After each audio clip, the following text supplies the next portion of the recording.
Hello, Dana. Hello, Nithya. So CFIN has turned 5 years old.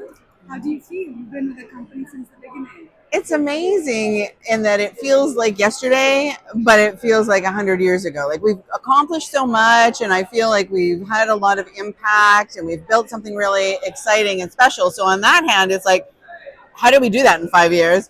And then on the other, it's like, oh my God, there's still so much to do. And yeah. So it's a really complex cognitive experience for Stephen to turn 5.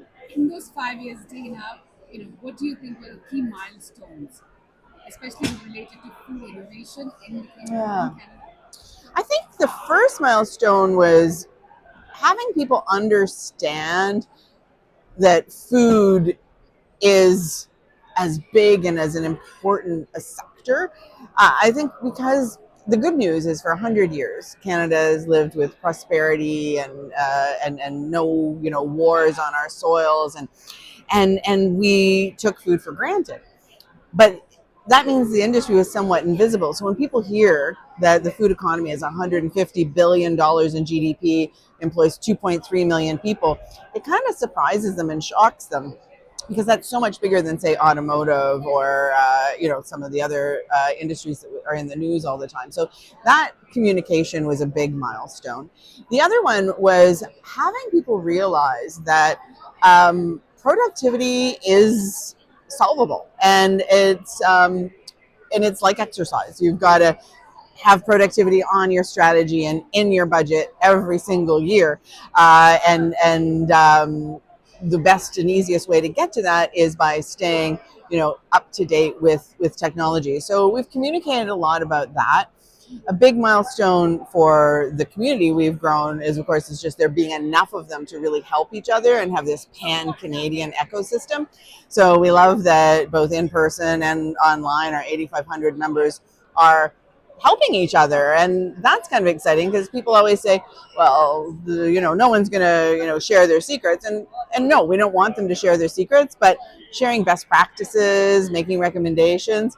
The food sector is very generous, and it's nice to see them show that to the rest of the world. So as you look forward to the next 5 years or 10 years, what are your priorities? So we've spent the first 5 years kind of filling the pantry with Canadian food tech, right? We've got solutions across all 10 domains of food tech.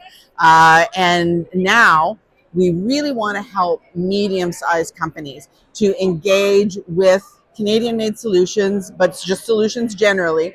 And we want to deploy that tech into Canadian companies, help to grow those medium-sized companies by helping them find more margin, helping them to really become this backbone of Canada, and maybe turn some of them into Canadian brands to increase food sovereignty. So that's what's next in front of us, and we'll keep building food tech companies. We're kind of proud of the fact that since we've been around, there's been an 88% increase in food tech new venture creation. So now that innovators and super smart people coming out of universities know that people care about food tech, it's kind of popping off, and now we just want to get all that good stuff into the amazing brands that Canadians love. That's great. Thank you and good luck. Thank you.